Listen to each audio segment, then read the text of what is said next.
Oke, materi kita Dangerous Good Emergency Response ya.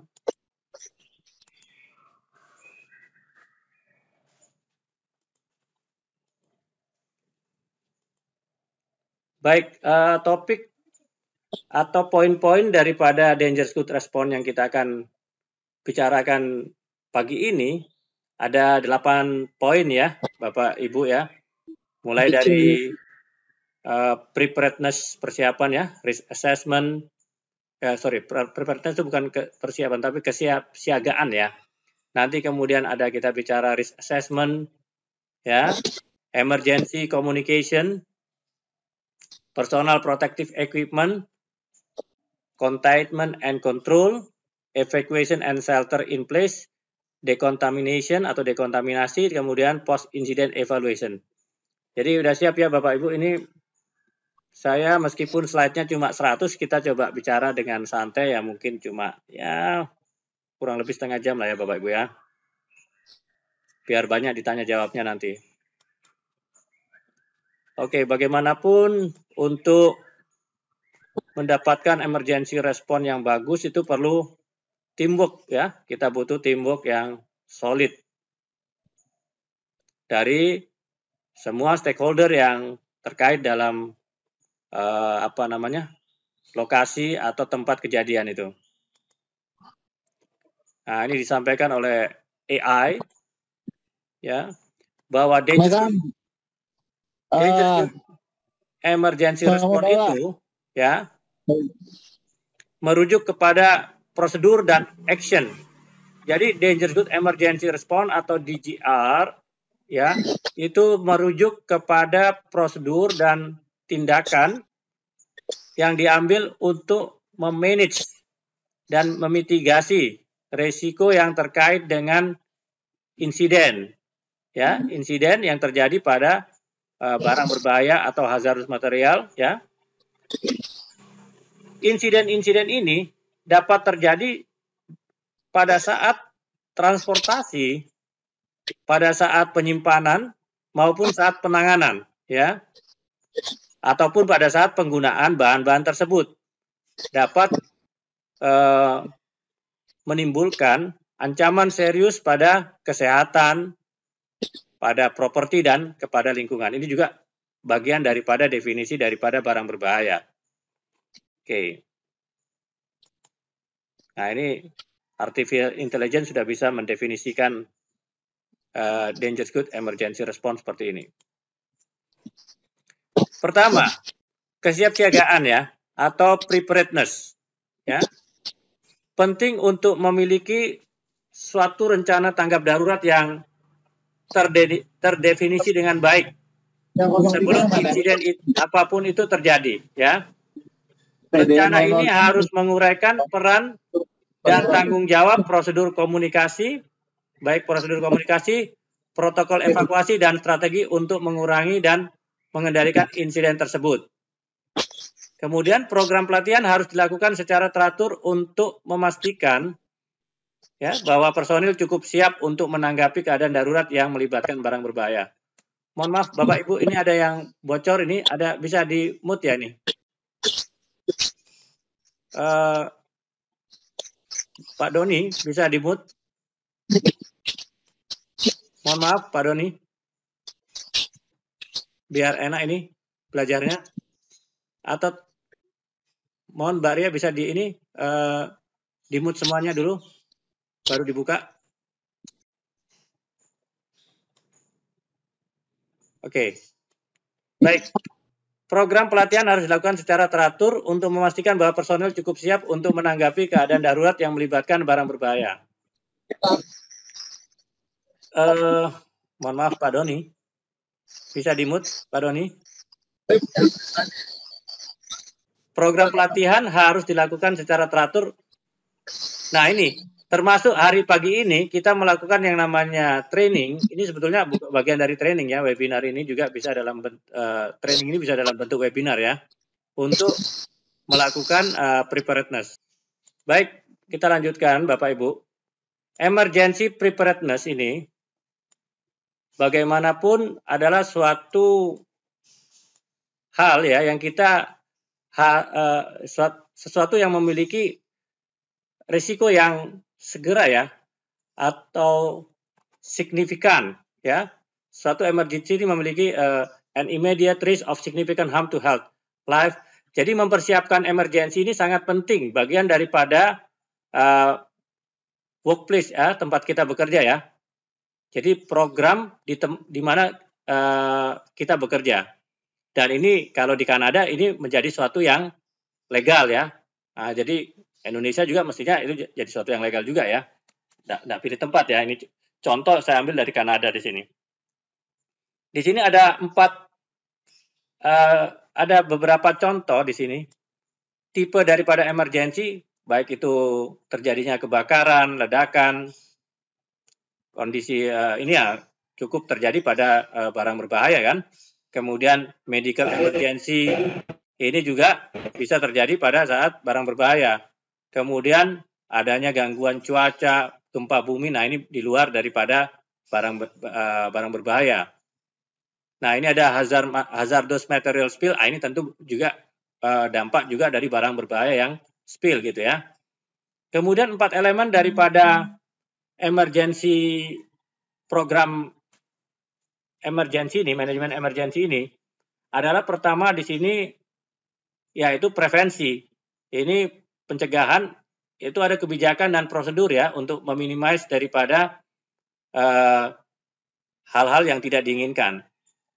Dan tentunya nanti tadi saya bilang adalah preparation, persiapan, aktivitas dan prosedur untuk memastikan organisasi ini siap dalam merespon kondisi tersebut secara efektif. Kemudian responnya, tindakannya ya adalah suatu hal yang diambil saat terjadi kondisi emergensi ini. Lalu yang terakhir adalah recovery. Jadi di sini sebetulnya simple sekali, ada 4 ya. Nah kemudian apa yang nanti tertulis dalam emergency response plan adalah scope dan outline daripada potensial emergency itu.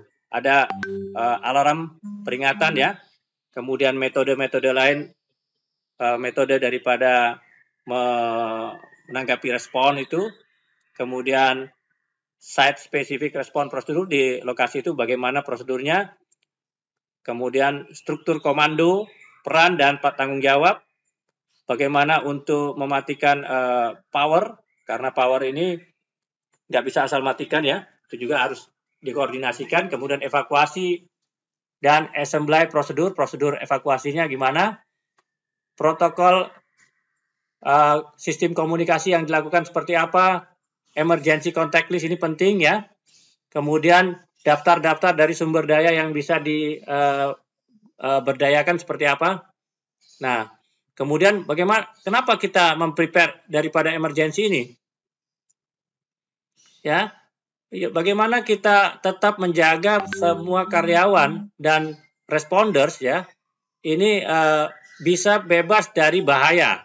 Nah, jadi kata kuncinya bagaimana karyawan dan yang melakukan tindakan pengamanan ini bisa terhindar juga dari bahaya, karena bagaimanapun mereka ini juga aset ya. Kemudian bagaimana kita manage life, bagaimana kita mengendalikan kehidupan yang lain, lingkungan, dan kondisi-kondisi yang mengancam. Bagaimana meminimalisir kerusakan terhadap lingkungan, peralatan, mesin-mesin, ya. Dan bagaimana kita meminimalisir adanya downtime. Downtime ini adalah gangguan, ya. Terjadi sistem down segala macam. Nah, ini, ya. Kemudian ada 6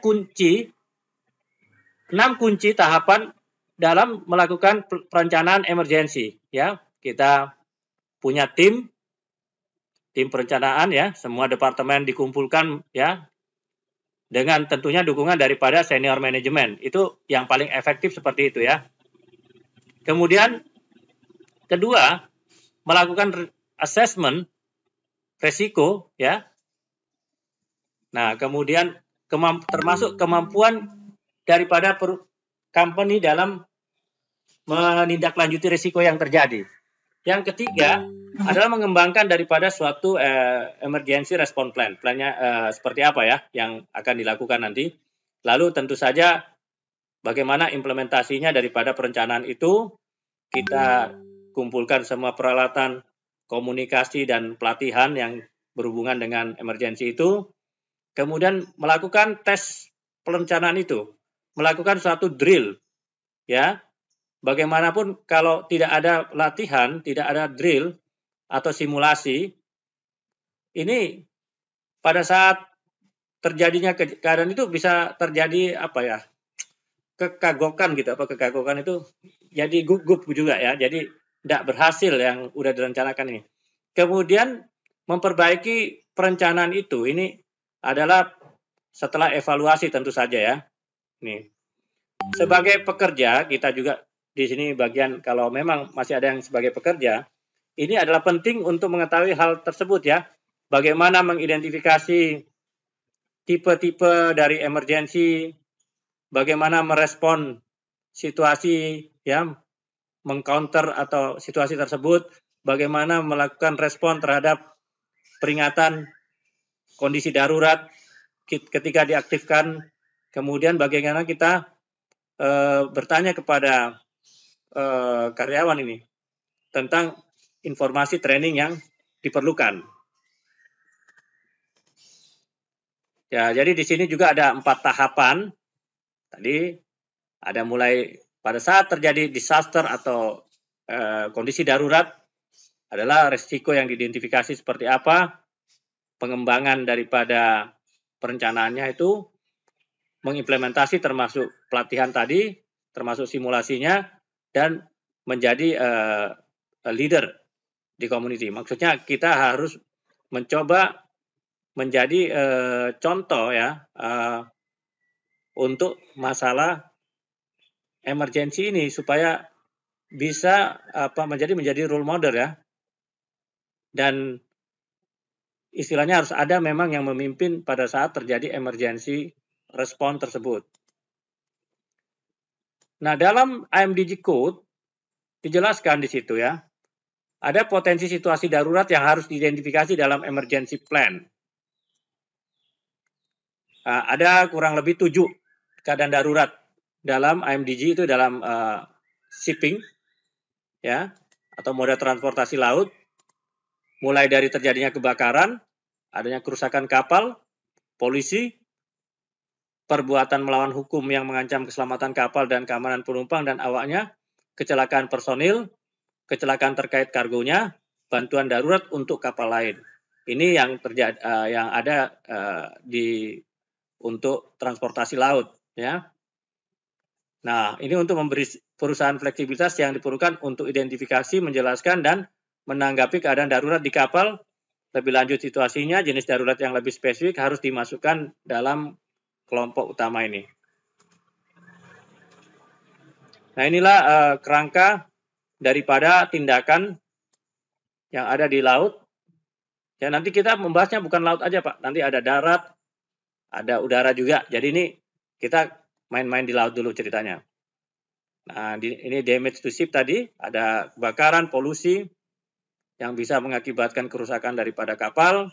Kemudian adanya ancaman-ancaman pelanggaran hukum yang mengancam kru, yang mungkin teroris juga ini. Kemudian ada personal accident, ada kecelakaan.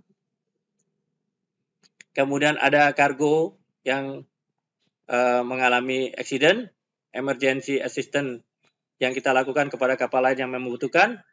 Kemudian lakukan initial action ya. Kemudian initial action inilah yang akan menjadi respon, termasuk subsequent daripada aktivitas yang dilakukan itu.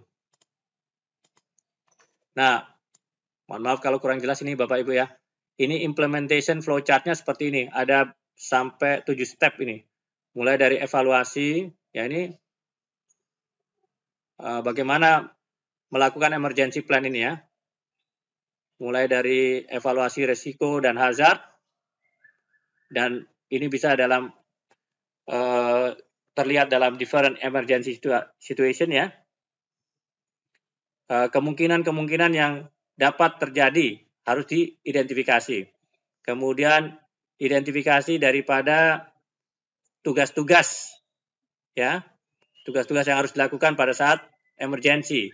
Step ketiga adalah mengidentifikasi shipboard emergency response participant ya. Kita bisa menyusun peran-peran mereka seperti apa ini.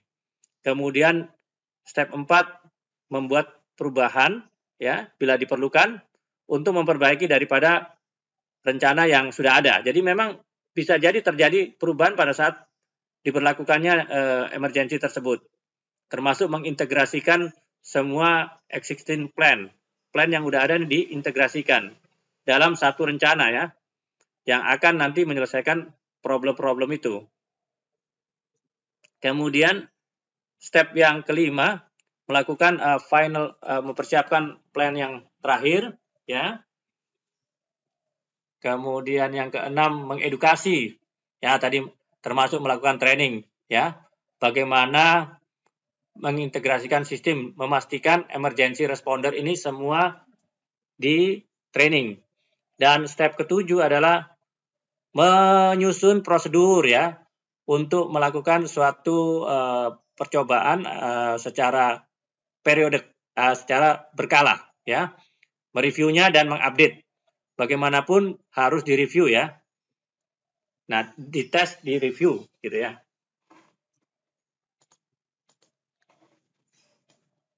Yang kedua daripada bagian emergency response adalah risk assessment. Melakukan penilaian risiko. Melakukan penilaian risiko menyeluruh sangatlah penting ya Bapak Ibu ya, untuk bisa mengidentifikasi potensi bahaya yang terkait dengan barang berbahaya yang diangkut, disimpan, atau digunakan. Dengan melakukan penilaian ini tentunya bisa membantu responden ya, responder darurat menentukan tindakan dan sumber daya yang tepat yang diperlukan untuk menangani situasi secara efektif. Nah, di sini ada lingkaran proses daripada risk assessment, mulai dari mengidentifikasi aset yang ada seperti apa, mendeterminasi atau menentukan tingkat critical levelnya daripada risiko, mengidentifikasi daripada ancaman, mengidentifikasi bagaimana countermeasure yang ada sekarang ini, kemudian menentukan tingkat kerentanan ya dari aset yang kritikal itu, kemudian menentukan daripada risiko level atau tiap critical aset tersebut, kemudian merekomendasi security upgrade ya, peningkatan keamanan untuk mengurangi tingkat-tingkat risiko tersebut, kemudian memperform ya, melakukan cost benefit analisa yang tentunya untuk mendukung daripada rekomendasi yang dibuat ya, atau mengupgrade rekomendasi itu bila memungkinkan ya. Nah, nanti ada pertanyaan yang pertama yang Bapak Ibu tadi udah coba. Dalam kondisi emergensi barang berbahaya, prioritas pertama atau utama yang dilakukan adalah melakukan assess the situation. Jadi menilai situasi ya. Ini penting ini ya. Melihat situasi ya. Menilai situasi. Itu jawaban yang benar nanti ya. Tidak tahu nomor berapa itu tadi. Kemudian primary consideration, konsiderasi utama ketika kita melakukan assessing risk selama emergency adalah adanya potential impact terhadap lingkungan. Jadi ada impact yang potensi dampak kepada lingkungan. Ini yang harus kita pertimbangkan lebih utama ya.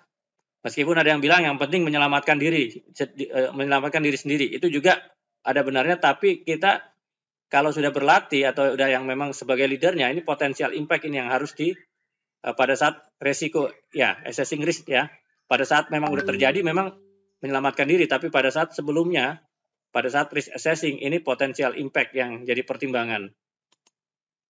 Nah, di sini kita biasanya gunakan hazard risk assessment kalau baik di SMS segala macam ya. Ini menggunakan matriks mulai dari catastrophic, critical, serious sampai minor ini dilakukan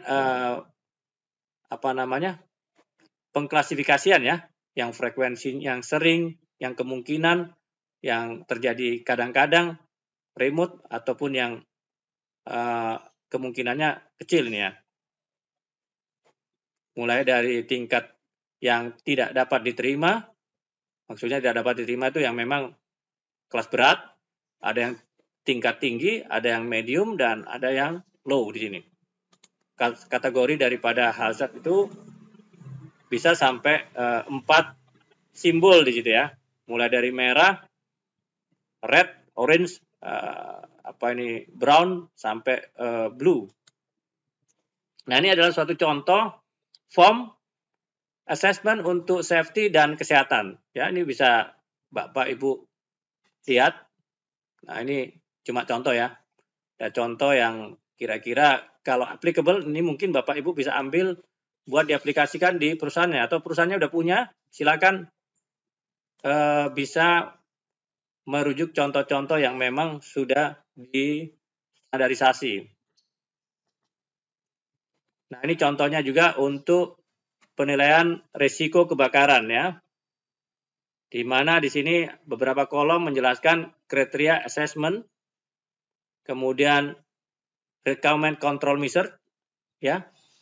Cara mengontrol yang direkomendasikan ya. Kemudian action yang direkomendasikan dan apa komentarnya line manager. Kemudian di sini ada komentar atau pendapat daripada line manajernya terkait kriteria assessment ini. Nah, pertanyaan ketiga yang di quiz tadi, saya rasa Bapak Ibu udah familiar dengan yang ini ya, MSDS. The acronym MSDS stand for in the context. Kenapa MSDS ini kok jadi populer ya? Nah, dia sebagai material safety datasheet atau safety datasheet, dia menyediakan data-data bagaimana melakukan suatu tindakan ya, emergency response juga ada di situ ya. Oke. Kemudian masuk ketiga. Poin ketiga adalah emergency communication. Komunikasi dalam kondisi darurat ini seperti apa? Yaitu satu, membangun saluran komunikasi yang efektif. Itu sangat penting selama keadaan darurat barang berbahaya, ya. Jadi dengan adanya komunikasi yang jelas dan ringkas antara responden dan individu yang terkena dampak serta otoritas yang terkait, ini akan membantu memastikan respon yang terkoordinasi dan memberikan informasi tepat waktu kepada mereka yang terkena dampak insiden tersebut. Nah, jadi komunikasi ini bagian yang paling penting juga. Di sini biasanya kalau di udara itu ada emergency communication center kalau terjadi apa-apa ya. Tapi itu yang udah tingkatnya tingkat tinggi. Kalau masih barang berbahaya ini enggak sejauh itu ya. Tidak sampai melakukan yang namanya National Emergency Communication Plan, ini belum sejauh itu. Yang jelas ada emergency contact yang harus disiapkan. Ya, nomor-nomor telepon yang penting yang terkait dengan emergency itu harus disiapkan. Nah, ini kalau udah terjadi kondisi-kondisi kesehatan apa yang menyangkut pertolongan pertama, ini juga ada cara mengkomunikasikan, ada simbol-simbolnya ya di sini. Kemudian respon action, sambungan yang tadi ya, apa itu initial action-nya kalau terjadi daripada di laut ini ya, terjadi hal-hal yang tadi tidak diinginkan, kebakaran, kerusakan, polusi segala macam, maka initial action yang dilakukan oleh pihak sea transportation secara urut adalah membunyikan alarm. Kemudian mengidentify nature of emergency. Apa sih yang mengakibatkan emergency ini sifatnya ya tadi. Kemudian terjadinya karena apa? Kemudian recruit and organize response team. Kita merekrut tim-tim yang akan melakukan tindakan untuk kondisi emergensi tersebut ya, termasuk peralatannya dipersiapkan. Ya, jadi biasanya tim tanggap darurat itu udah siap, peralatannya udah dikeluarkan, dia udah langsung siap menggunakan APD segala macam. Kemudian informasi yang ada itu dikumpulkan sedemikian rupa, kumpulkan semua, ya. Ini di mana posisi lokasi kejadian, apa yang menyebabkan. Nah, ini segera dikumpulkan dalam suatu form, diinformasikan tadi. Kemudian maka mulailah dilanjutkan dengan tindakan merespon daripada kondisi emergensi tersebut. Selanjutnya dimonitor juga, tindakan respon itu dimonitor. Kemudian prosedur bagaimana kita mengaktifasi reporting. Prosedur reporting ini sangat penting.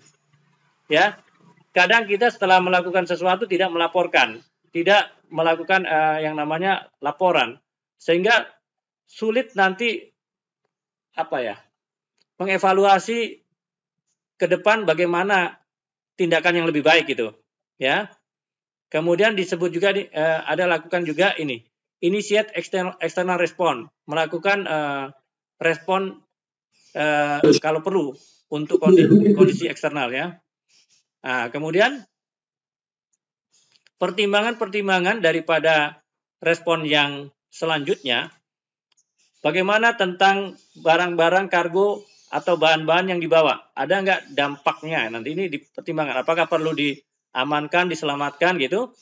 Kemudian lokasi dan kuantiti daripada hazardous kargo ini seperti apa? Apakah masih aman, apa segala macam, medical aid yang diperlukan seperti apa? Ya, alat bantu untuk kesehatan yang sebagai melakukan recovery, buoyancy kalau memang dilakukan, strength and stability calculation, keseimbangan segala macam ini perlu dipertimbangkan. Engagement daripada pertolongan ya untuk salvage. Nah, salvage ini mungkin Bapak yang udah bergelut di dunia digi udah familiar. Salvage ini adalah melakukan penyelamatan. Seperti ini maksudnya bisa di towage itu maksudnya ditarik atau dilakukan di cover dengan kemasan lain. Bila ada kemasan yang bocor atau kemasan yang rusak, itu bisa di cover dengan kemasan baru yang sifatnya untuk melindungi kemasan rusak tersebut. Itu namanya salvage. Kemudian keep a diary of event, ya, kita menjaga ini ya eventnya ini. Inform adjacent ship. Inform adjacent ship itu kapal yang terdekat diinformasikan, kalau bisa membantu bagus, atau ya jadi kalau di laut itu memang kerjasama dari kapal-kapal yang lain untuk memadamkan kebakaran itu sangat penting. Kapal-kapal kecil dikerahkan, kapal apapun yang terdekat itu menjadi penolong ya. Nah, ini kalau di laut. Kemudian di sini action response-nya seperti ini tadi. Urut-urutannya alarm segala macam. Nah, ini kerangka bekerjanya ya. Frame bekerjanya seperti ini. Jadi dia ada flowchart-nya awalnya. Nah, ini bisa Bapak Ibu rujuk kalau yang memang fokusnya Bapak Ibu ada di pelabuhan, di laut, bisa merujuk ini ya. Di kapal ya terutama ya. Ini bisa merujuk ini. Kemudian ini salah satu contoh emergency response yang ada di pergudangan. Pergudangan yang menyimpan barang berbahaya. Ini mulai ada kerusakan. Kerusakan barang berbahaya. Kemudian diantisipasi sebelum penerimaannya seperti apa. Kalau memang tidak cocok, di-reject, dikembalikan. Kalau tidak benar. Nah, kalau kemudian setelah penerimaan, kita bisa melanjutkan informasi penerimaan barang berbahaya itu kepada tim yang memang sudah dibentuk, tim tim barang berbahaya yang sudah ada di dalam masing-masing perusahaan. Bagaimana yang direspon ini terutama adalah yang paling bahaya adalah radioaktif material, karena ini harus jaga jarak, termasuk racun, poison. Ini juga adalah yang sangat diwanti-wanti dua barang ini kelas 7 maupun 6.1 atau 6.2 ini yang sangat diwanti-wanti di pergudangan karena ini akan berdampak kepada sekelilingnya. Baik itu nanti terjadi kebocoran, ya kita harus melakukan yang namanya tindakan-tindakan menjaga jarak, menginformasikan tingkat radiasinya, tidak menyentuhnya, bahkan kita lakukan suatu identifikasi dan dilakukan oleh tim task force itu. Kemudian kita menggunakan laporan tadi, occurrence report ini kalau di udara kita laporkan kejadian-kejadian yang terjadi sehingga ini dianggap sudah komplit, ya. Ini bagaimana merespon terjadinya damage dikondisikan dalam kondisi emergensi, ya. Nah, di sini sebetulnya di kotak yang satu ini, Bapak Ibu, ini kotak yang kosong ini ada nomor kontak daripada orang-orang yang berhubungan dengan danger squid ini. Kalau di gudang udara bisa aja dengan staf penerbangan. Kalau di laut bisa dibuatkan ini staff shipping line yang berhubungan dengan pengangkutan barang tersebut. Lalu ditambahkan dengan emergency call di pelabuhan ataupun di bandara. Baik itu tim pemadam kebakaran, polisi, medical center, karantina, imigrasi. Nah, ini kalau udah sifatnya internasional melibatkan imigrasi, ya. Kemudian otoritas pelabuhan, bandara, administrator, bea cukai, ya. Kemudian ada juga ini imigrasi untuk penumpang. Nah, kalau barang custom, ya. Kemudian airport atau pelabuhan, electrical center, pos kalau memang itu terkait dengan barang-barang pos, kemudian Batam ini untuk kalau ada hubungan dengan radioaktif, ya. Jadi ini harus disediakan, ya. Nah, ketika mengkomunikasikan emergency service ini selama insiden danger squid ini adalah penting untuk menyediakan informasi yang detail tentang insiden itu. Nah, ini perlu. Jadi selalu dilakukan kalau separuh-separuh atau parsial ini nanti akan mengakibatkan miskomunikasi, kemudian cara meresponnya pun nanti bisa separuh-separuh tidak komplit. Jadi harus secara komprehensif, ya, Ibu. Harus Bapak Ibu harus informasinya harus lengkap. Tidak boleh separuh-separuh. Nah, masuk ke personal protective equipment. Alat pelindung diri, APD, ya, kalau di sini bilang APD, ya. Responden yang terlatih dengan baik harus bisa mengenakan alat pelindung diri nih sesuai untuk melindungi diri mereka saat menangani bahan berbahaya. APD dapat mencakup pakaian pelindung atau life vest, sarung tangan, glove, masker, kacamatanya glove, ya. Kacamata Google Mask, ya. Dan alat pelindung pernafasan. Ini maksudnya untuk alat bantu pernafasan, ya.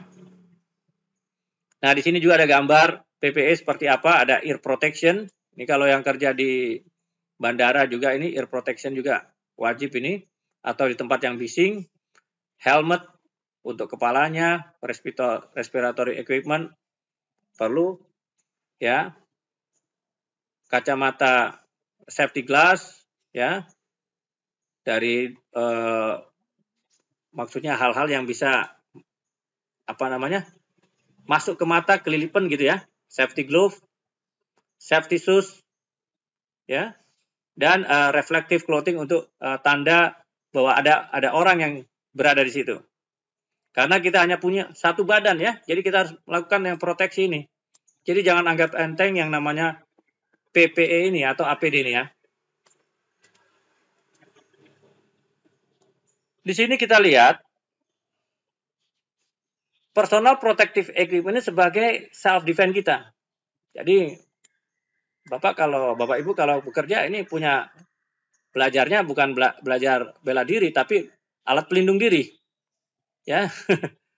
Kalau di sana ilmu-ilmu karate, ilmu aikido nggak masuk ini. Nah, kalau nggak ada pelindungnya, jebol juga ya. Nah, basic elemen dari PPE, tadi sudah disebutkan, ada eye protection, ada respirator, paling nggak 4 hal ini. Skin protection, dan hand protection. Ini yang basic elemennya ya. Kemudian, marking-marking yang bisa Bapak gunakan pada saat mengingatkan karyawan, mengingatkan diri sendiri juga di tempat pekerja adalah kalimat seperti this protective equipment must be worn in this area. Nah ini alat-alat pelindung ini harus digunakan di area ini. Kemudian peringatan PPE diperlukan, PPE required.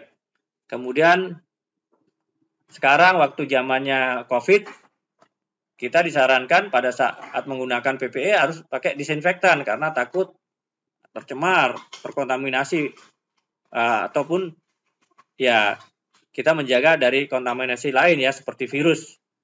Kemudian ada juga notice pre-required beyond this point. Jadi maksudnya sebelum bekerja menggunakan peralatan ini. Kemudian ada lagi peringatan all appropriate PPE must be worn. Semua PPE yang sesuai harus digunakan di luar titik ini, beyond this point ya. Jadi setelah poin ini semua harus menggunakan ini. Jadi sebelum bekerja, alangkah baiknya udah digunakan alat-alat pengaman ini ya, perlindungan ini. Nah ini adalah suatu bagaimana dia menggunakan alat pengaman dalam bekerja mengamankan perpindahan material, dan di sini mereka memiliki tempat khusus untuk personal protective equipment. Jadi personal protective equipment dibikinin tempatnya Bapak Ibu ya, supaya rapi, supaya kalau digunakan itu sudah siap sedia gitu ya. Jangan sampai digeletakkan di mana dan susah nanti mencarinya. Ini akan mengakibatkan ketidakefektifan dalam melakukan emergensi tadi. Kemudian the purpose daripada emergency response plan ini, kita menggunakan ERP ini adalah meminimalisir impact dari kondisi emergensi tersebut. Ya, kita minimalisir impact dari kondisi emergensi tersebut. Ya, karena ada kondisi-kondisi yang berdampak ya daripada dangerous good incident ini. Jadi tujuan utamanya meminimalisir dampaknya. Ya kalau bisa menghilangkan, kita hilangkan ya, eliminasi. Kemudian kalau udah terjadi susah menghilangkan ya, paling minimalisir. Kemudian ketika when responding to dangerous good emergency, PPE digunakan untuk apa? Nah, jawaban yang paling tepat adalah untuk menjaga responder ini dari potensial hazard. Jadi ada multiple choice tadi, kalau nggak salah pertanyaan nomor 5 seperti itu ya. Nah, menjaga supaya respondernya itu aman daripada potensial hazard. Yang kelima, bagaimana proses containment and control, penahanan dan kontrol dan pengendalian. Tujuan utama selama keadaan darurat barang berbahaya adalah melakukan menahan dan mengendalikan insiden. Ya, kita jangan sampai insiden itu tidak terkendali, ya, tidak ada yang menghold, dan untuk meminimalisir dampaknya, termasuk isolasi area, mencegah penyebaran barang berbahaya, dan menerapkan langkah-langkah untuk mengurangi potensi bahaya seperti tumpahan bahan kimia atau kebakaran. Nah, ini perlu Bapak Ibu ya.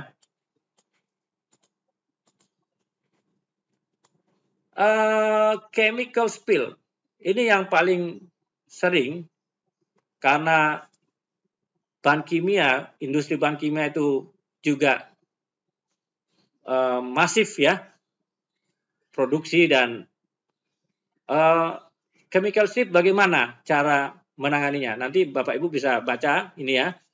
Ini agak kecil-kecil, nanti sebenarnya juga bisa di browsing dan di download di internet ya. mulai dari chemical safety, bagaimana mempersiapkan alat bantu pertolongan pertama, meresponnya, ya. Kemudian bagaimana mendekontaminasi kalau terkena mata, bagaimana kalau terkena badan, prosedur untuk spillage-nya seperti apa, ya. Kemudian bagaimana mengendalikan daripada bekas-bekas daripada spillage itu, tidak bisa buang sembarangan. Kemudian tindakan daripada memfollow up daripada accident itu, ya. Nah, ini juga contoh daripada chemical spill, bagaimana kita diingatkan apakah area itu sudah aman untuk kita masukin. Jadi karena ada beberapa spill atau spillage atau chemical yang berbahaya, seperti chemicalnya mengandung toksik 6.1 atau 6.2 ya, infectious. Nah, ini harus hati-hati. Atau lagi mengandung radioaktif. Nah, ini juga harus hati-hati. Kalau memang tidak mengandung barang-barang yang mengandung toksik segala macam, langsung aja masuk. Tapi kalau mengandung toksik, hati-hati.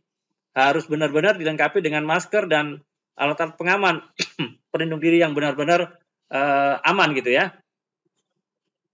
Nah, yang paling penting adalah kita bisa segera memberitahu pemadam kebakaran. Nomor teleponnya harus familiar juga ya. Biarkan saja spesialis yang mengamankan untuk spillage itu, karena belum tentu kita juga familiar dengan bagaimana untuk mengamankan residu-residu daripada spillage itu. Kalau fire brigade itu udah terlatih mestinya menangani hal-hal seperti ini ya. Nah, ini salah satu contohnya, ini di mana area yang terspillage ini diisolasi yang menggunakan bahan-bahan yang memang udah disediakan ini. Ya, ini untuk mengisolasi area. Ini yang di luar, ini yang di dalam ya. Ada yang indoor, ada yang outdoor ini ya. Yang jelas, di spill center itu menjelaskan lindungi badan kita. Confine itu maksudnya mengisolasi tadi, membersihkan dan membuang dengan tepat. Nah, kalau memang masih kelas-kelas ringan, bahannya itu mungkin kita bisa lakukan sampai tahap keempat. Tapi kalau udah kelas berat, clean up sama dispose ini sebaiknya yang lakukan adalah yang expertnya. Atau kita harus tanya yang expertnya dulu. Pertanyaan ke-6 yang ada dalam kuis tadi, rekomendasi metode apa? Metode yang direkomendasikan seperti apa untuk barang-barang berbahaya yang bocor kontainernya, ya, atau ya barang berbahaya yang berada dalam kontainer yang bocor. Yang paling efektif untuk menghindari kita terkontaminasi dan terkena bahaya adalah mentransfer material itu ke secure container, ya. Yang bocor itu sama kontainer yang bocornya dipindahin langsung sekaligus ke dalam kontainer yang memang fungsinya untuk mengamankan. Itu disebut sebagai self-fed packaging tadi ya, kemasan penyelamat. Nah, itu lebih efektif. Dengan begitu tidak akan mengganggu lingkungan bekerja, ya. Itu. Ini kita sekarang udah yang 6. Evakuasi and shelter in place. Bagaimana kita evakuasi dan tempat berlindung ya. Nah, tergantung pada tingkat keparahan insiden dan potensi risiko yang terlibat, prosedur evakuasi atau perlindungan di tempat mungkin yang diperlukan ya. Langkah-langkah ini untuk memastikan keamanan individu tiap-tiap orang di area yang terkena dampak dan membantu mencegah terpapar atau terkontaminasi lebih lanjut dari barang-barang berbahaya tersebut ya. Nah, kalau di gudang ya, ini kalau kebakaran aja nih kita harus punya tempat pelindungan supaya tidak terkena dampak dari asap segala macam. Nah, ini kita mestinya harus ada tempat-tempat yang sudah diperuntukkan untuk kondisi darurat. Nah, biasanya sih kalau kita lihat daruratnya itu kalau terjadi bencana kayak gempa, titik poinnya harus keluar dari ruangan itu, kumpul di titik kumpul mana, terjadi tsunami, nah itu. Tapi kalau untuk barang berbahaya, ya pokoknya kalau terjadinya untuk 61 sama 7 ya jauh 25 meter lah itu ya. Jadi mungkin nggak perlu tempat khusus, tapi segera jaga jarak yang aman gitu. Kalau kebakaran ya cepat-cepat menyingkir gitu ya, cari tempat yang aman. Nah ini contoh-contoh denah evakuasi yang ada dalam perkantoran yang mungkin Bapak Ibu bisa adopsi, apalagi yang di tempat yang ada danger zone-nya. Sebaiknya membuat denah-denah seperti ini, diagram seperti ini. Jadi ini membantu daripada karyawan bagaimana mengamankan diri. Dan letak-letak daripada fire extinguisher-nya di mana, termasuk bagaimana juga menggunakan fire extinguisher-nya, ini juga harus dijelaskan.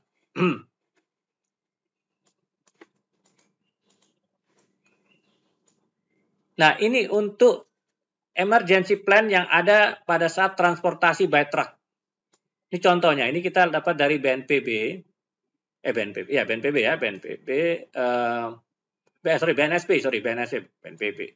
BNSP. Ini ada langkah kerja. Sebetulnya ini merefer daripada IRG 2020 ya, nanti kita lihat nih. Jadi langkah kerja atau checklist yang bisa digunakan, mendekati lokasi, memperhatikan arah angin. Nah, ini arah angin ini harus ada. Jadi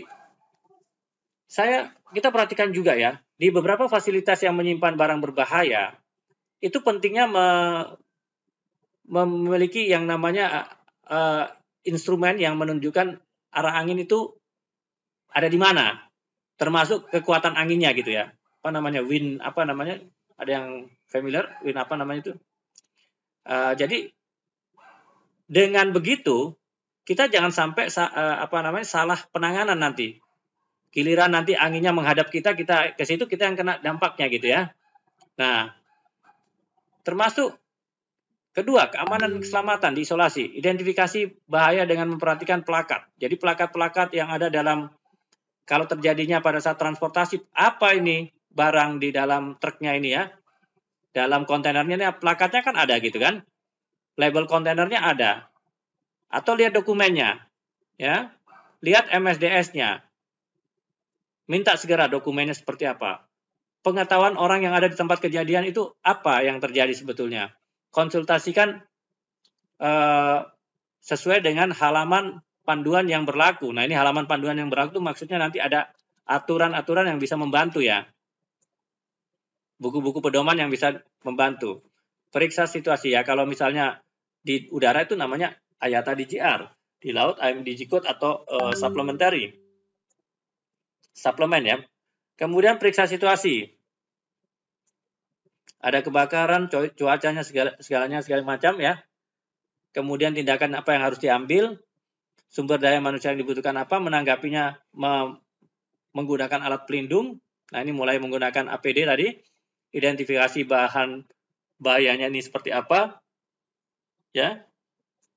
Termasuk MSDS-nya dicek tadi, pemberitaan data, pemberitahuan dan permintaan informasi teknisnya. Kita informasikan tim tanggap darurat perusahaan seperti apa, pemadam kebakaran juga memang kalau perlu, dan polisi setempat juga diinformasikan. Kalau bantuan nasional, kalau ini udah kelas berat nih ya. Kemudian sediakan sebanyak mungkin informasi, nama kita, nomor telepon ya. Nah ini yang harus dikumpulkan. Nah baru identifikasi 3 digit nomor petunjuk pedoman. Nah 3 digit nomor petunjuk pedoman ini apa? Nah kita lihat halaman selanjutnya. Ini maksudnya ya. Guidebook yang ada di dalam buku IRG 2020 ini ya. Kita lihat ada tahapan-tahapannya ini ya. Nah ini contohnya bila terjadi insiden terhadap sulfuric acid A2SO4. Bagaimana kita lakukan? Kita cari di bluepad. Bluepad ini yang dimaksud bukan bluepad yang IATA DGR. Karena terjadinya di darat, ada lagi bluepad yang khusus bukunya ini ya. Ini bluepadnya di tabel 1 ini ya. Kita lihat H2SO4 masuk di mana gitu. Kita lihat di sini. Nah, dia masuk UN 1831. Nah, 1831. Nah, ini sulfurid acid. Ya. Ada banyak nih. Ini ya, ada 2 nih. Sulfuric acid fuming ini, ya. Kemudian udah tahu namanya, udah tahu UN number-nya, masuk ke part 3. Masuk ke orange guide ya namanya ini. Nah, ini kita lihat kalau dia spill seperti apa. Ya. Lakukan inisial isolasi dan protective action distant. Nah, ini dilakukan hal-hal yang sesuai dengan petunjuk pedoman buku itu. Ini di ERJ 2020 ya. Nah, bukunya itu seperti ini ya, Bapak Ibu, nanti saya liatin bukunya. Ini first responder harus seperti apa. Nih, bukunya seperti ini. Nah, ini bukunya sifatnya internasional ya, tetapi bisa diaplikasikan secara lokal ya, sebetulnya ya. Ya, tergantung kitanya yang bisa membacanya. Nah, mestinya ini juga bagian pelatihan daripada ADR. Ya, Digi Darat. Nah, harus. Dan ini juga kebetulan diujikan di saat Digi BNSP ini ya. Bagaimana menggunakan buku ini. Tadi udah ada tahap-tahapannya tadi ya, udah saya sampaikan ya.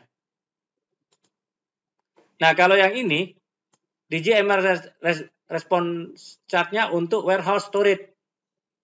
Ini karena saya tadi di storage 19 tahun, hal-hal seperti ini. Kalau terjadi seperti apa?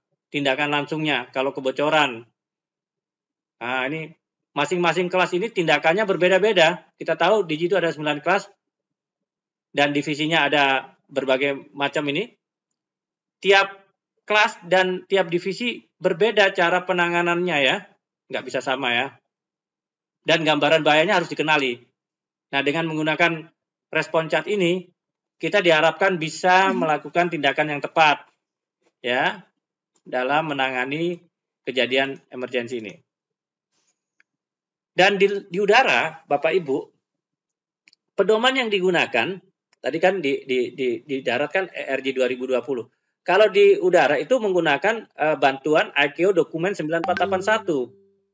Di mana ICAO dokumen 9481 itu telah disederhanakan di IATA Dangerous Regulation di section 4.2, sorry, bukan 4.3 ya. 4.2 kolom N kalau nggak salah, bukan kolom G ya. Mohon maaf, ini bukan kolom G tapi kolom N. 4.2 kolom N. Tadi koreksi ya Bapak Ibu ya. Nah, di udara itu atau di laut sama ya sebetulnya, dimanapun Digi itu dibagi 9 kelas. Tetapi di ICAO kode penanganan yang 9 kelas itu lebih dari 9. Ya, Bapak Ibu harus paham. Kebetulan yang drill nomor 1 itu masih berhubungan dengan kelas 1, masih sama. Cuma begitu drill nomor 2, tidak semua kelas 2 dia tanganin, cuma 22 dan 23. Kalau drill nomor 3, itu pun bukan hanya kelas 3 yang ditangani, tapi juga 4.1. Nanti ketemu drill nomor 4, menangani yang 4.2 dan 4.3. Drill nomor 5 masih matching, 51, 52. Drill nomor 6 separuh matching, cuma 6.1. Nanti 6.2-nya mana? Nanti kita lihat drill nomor berapa. Drill nomor 7 masih matching, radioaktif kelas 7. Drill nomor 8 masih matching, kelas 8. Drill nomor 9 juga masih matching, kelas 9. Nah, drill nomor 10, tidak ada kelas 10. Nah, ini dia khusus untuk 2.1, flammable gas. Drill nomor 11 untuk 6.2, infectious substance. Drill nomor 12 ini untuk kelas 9, tapi khusus untuk baterai, lithium baterai. Kemudian kombinasi di kolom N tersebut, ya di RJ code itu nanti berupa angka tadi, angka yang 1 sampai 12 itu dikombinasi dengan huruf drill letter. Jadi tidak cukup dengan angka itu hanya menunjukkan bagaimana ini, tetapi nanti ada tambahan bahayanya ditambah dengan huruf. Misalnya A itu berarti ada kandungan anestesi obat biusnya. C ada kandungan korosif, mengandung korosif. E itu mengandung eksplosif. F bisa terbakar. H itu highly ignitable, I itu iritan, M itu magnetic, N noxious beracun, P poison, S itu spontaneous combustible, W itu wet. X ini yang oxidizer. Kemudian ada lagi nih yang yang L, low risk. Kemudian Y ini dia yang terkait dengan infectious substance ya. Dan kemudian yang Z itu kargo itu terbakar, sistem pemadamannya mungkin agak sulit. Ini terjadi untuk baterai lithium Z ini ya. Nah, jadi lain transportasi, lain moda transportasi, lain rujukan. Bapak Ibu harus tahu. Jadi nggak bisa kita pukul rata untuk darat kita aplikasikan di udara. Ini di udara, posisi lagi di udara, lagi di pesawat. Lagi di dalam pesawat kalau terjadi, ini untuk pilot sebetulnya ya. Informasi ini untuk pilot kalau terjadi apa-apa di dalam pesawat. Loh, kenapa kita di darat harus belajar?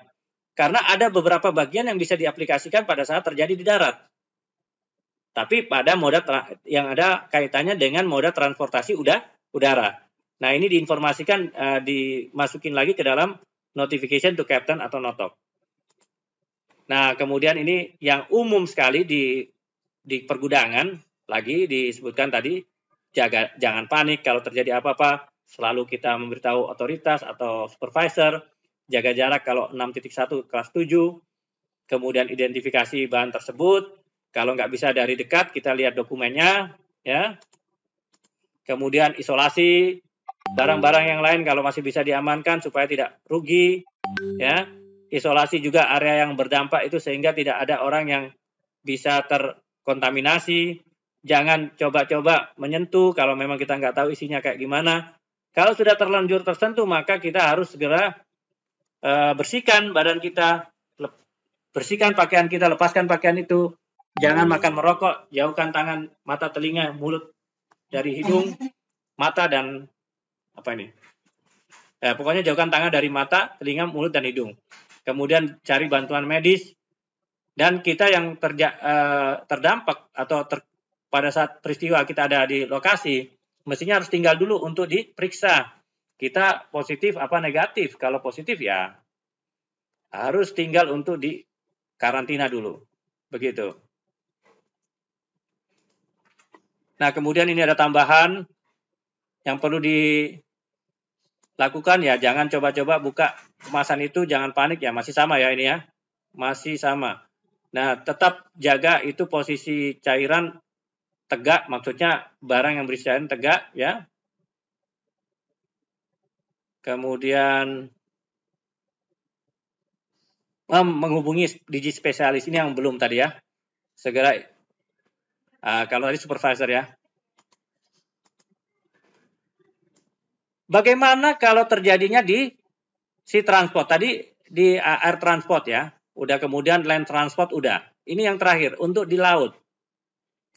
Di laut kita menggunakan yang namanya IMDG code supplement untuk membantu emergency ini.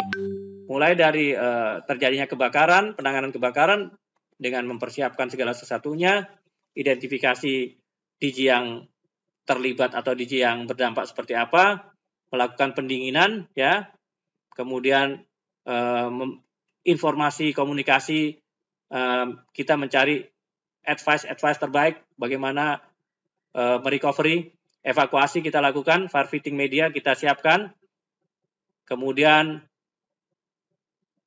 DG yang mengakibatkan kebakaran itu seperti apa, atau kita jaga jangan sampai ada DG yang terdampak oleh kebakaran. Personal protection, perlindungan tadi PPE, kemudian first aid, ya. Setelah memadamkan itu kita langsung tindakan pertolongan pertamanya seperti apa. Kemudian ada catatan-catatan khusus untuk kelas daripada barang berbahaya tersebut. Nah, untuk kebakaran, ya, untuk kebakaran itu ada 10 schedule atau jadwal daripada penanganan kebakaran yang ada di laut atau di baik itu juga yang berhubungan dengan pelabuhan dan kapal, itu ada 10 jadwalnya. Mulai dari General Fire dengan kode FA, FB, Fire Bravo, Fire Charlie untuk non-flammable gas, Fire jadi beda ya. Kalau tadi kita lihat kalau udara itu ada 12 kode drill, Kalau di laut, kebakarannya itu untuk kebakaran ada 10 kode, FA, FB, sampai FJ. Ya, sesuai dengan juga di sini tidak semua kelas yang tercover ya, ini beda-beda, eksplosif, non-flammable ya. Jadi ini udah ada campuran-campuran di sini ya. Nah, kita lihat.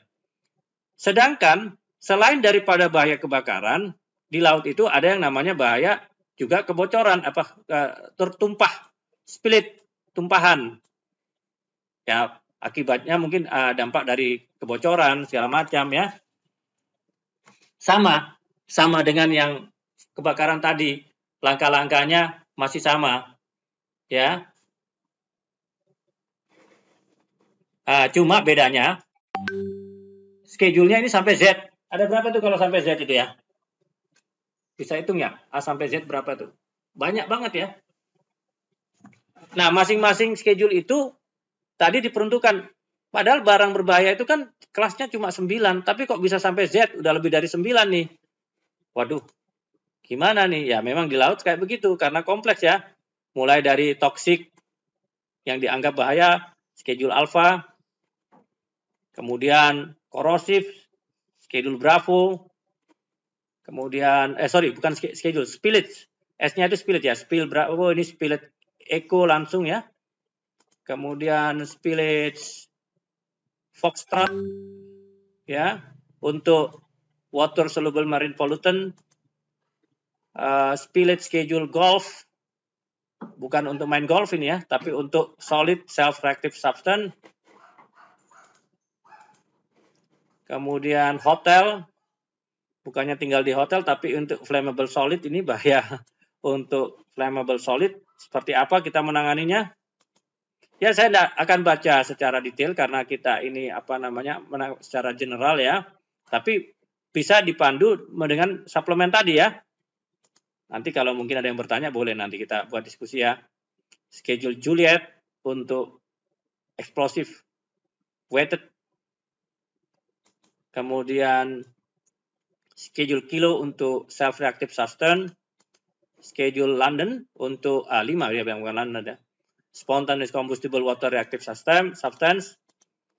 Schedule Mike ignition. Schedule November untuk reacting vigorously with water, ini yang berhubungan dangerous when wet ini ya. Kemudian schedule Oscar ya. Oh, ini Oscar ya. Kemudian schedule Papa, masih hubungannya dengan dangerous when wet. Schedule Key itu Quebec ya, kalau nggak salah, Quebec ya, Quebec. Schedule Romeo, organic peroxide 5.2. Schedule Sierra, radioactive material. Schedule Sierra lagi, masih radioactive material. Schedule Tango untuk dangerous good with biohazard. Schedule Uniform ya, gases.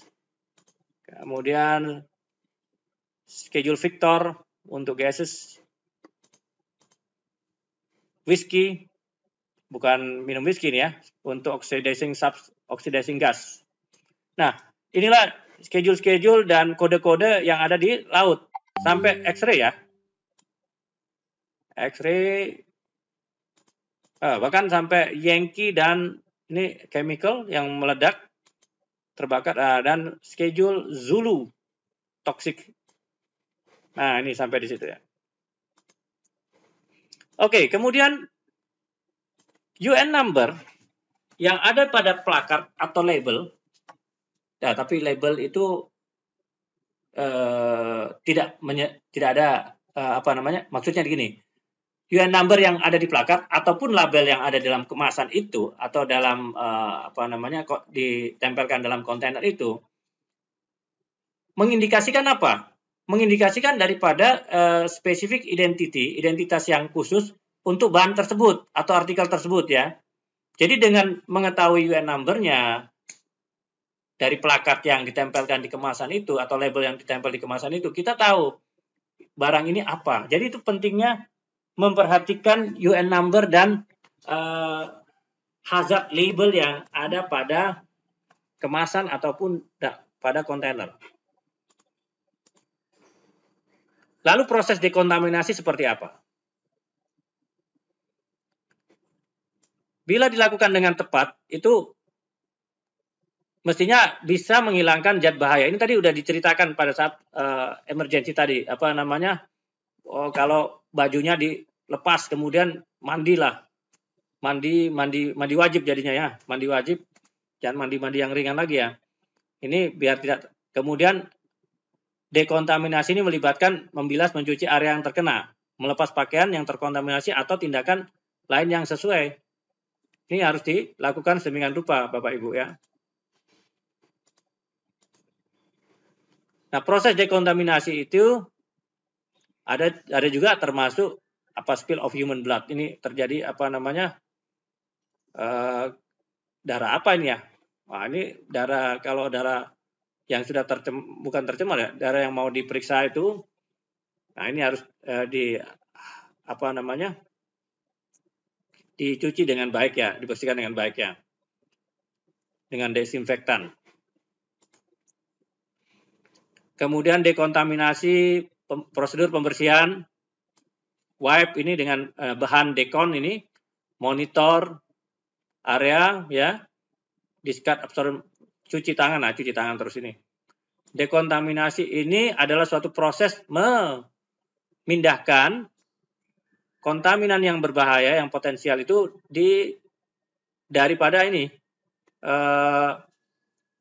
manusia atau peralatan yang terekspos, yang mungkin sudah tercemar itu ya, agar supaya bisa mengurangi kontaminasi yang bisa menyebar lagi dari area tersebut. Jadi harus tetap ada pembersihan ini. Kemudian mencegah daripada inadvertent atau hal yang tidak sengaja atau yang tidak perlu dengan material yang terkontaminasi. Jangan ya tangan kita jangan jahil pegang-pegang gitu ya. Jaga tangan, jaga daripada benda-benda yang bermasalah tersebut. Nah, di sini juga ada flow yang Bapak Ibu yang bisa lihat, ada marking juga. Kalau lagi dilakukan dekontaminasi, siapkanlah tanda-tanda bahwa ini lagi ada restricted area dan bahaya, jangan masuk ke area tersebut karena masih dalam progres ya. Ini harus dilakukan seperti itu. Siapkanlah ini. Mungkin yang tempat-tempatnya itu memang banyak potensi terkontaminasi gitu ya. Nah, kalau kita lihat dari chartnya di sini, bila terjadi accident atau injury, diperlukan life saving prosedur tadi ya. Kemudian, yes, kalau memang ada kontaminasi, lakukan dekontaminasi dengan menutup, mengcover area yang terkontaminasi. Kemudian kalau memang tidak terjadi kontaminasi, tetap kita perform yang namanya life saving prosedur. Lalu lakukan yang namanya additional emergency care bila diperlukan. Dan angkutlah ke rumah sakit atau ke medical sana. Kalau tidak perlu ya kita lakukan dekontaminasi sebaik mungkin ya. Kalau masih terjadi dekontaminasi itu, kita tetap harus komunikasi dengan medical attention atau surveillance. Tetap harus ada pengawasan yang diperlukan. Dan tentu saja lakukan pengamanan ke medical facility. Kalau tidak perlu ya sudah, lapor saja ke safety officer. Ini langkah-langkah untuk yang melibatkan dekontaminasi ada di sini.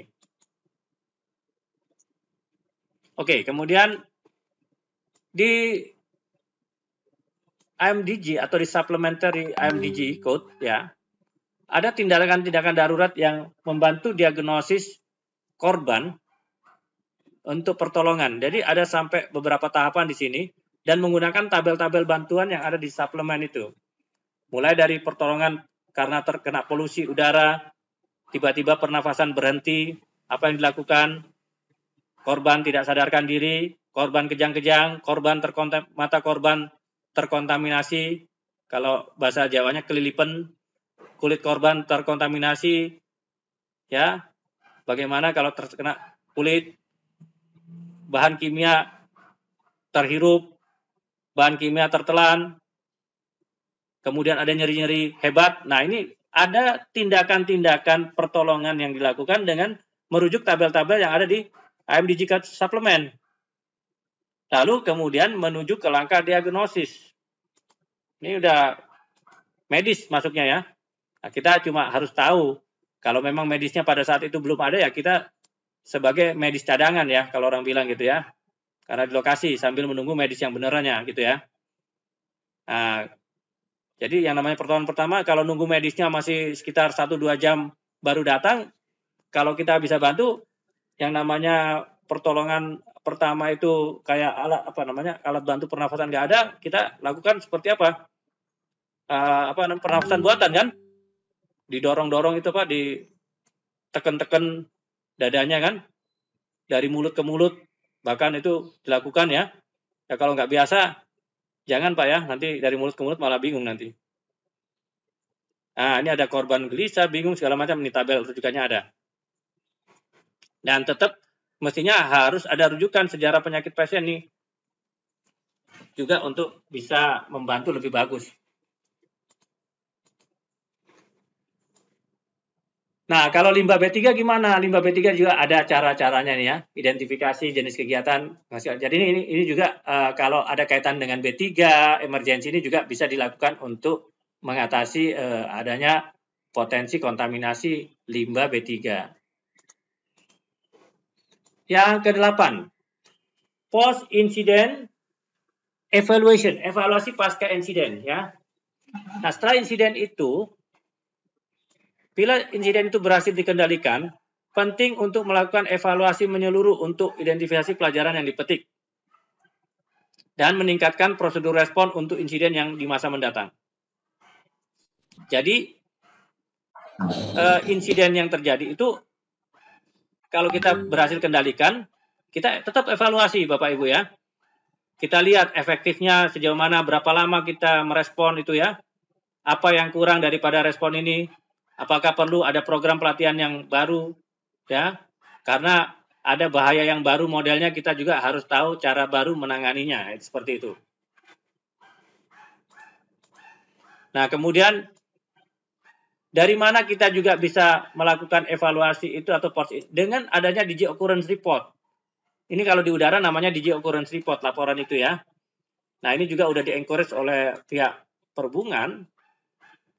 Ya, di Section 9 ada form yang namanya Dangerous Goods Occurrence Report ini. Ya, ini udah dibahasa Indonesiakan juga ya. Ada versi Indonesianya dan versi Inggrisnya di sini ya. Nah ini kalau terjadi insiden segala macam atau kecelakaan atau kejadian lain, segera dituangkan dalam laporan ini, form ini. Ini udah form standar ya kalau di udara ya.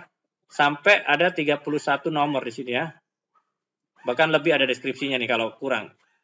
Nah, ini untuk bisa kita tahu nanti buat kajian evaluasi kenapa terjadi ini. Bagaimana mencegah ke depan. Ya.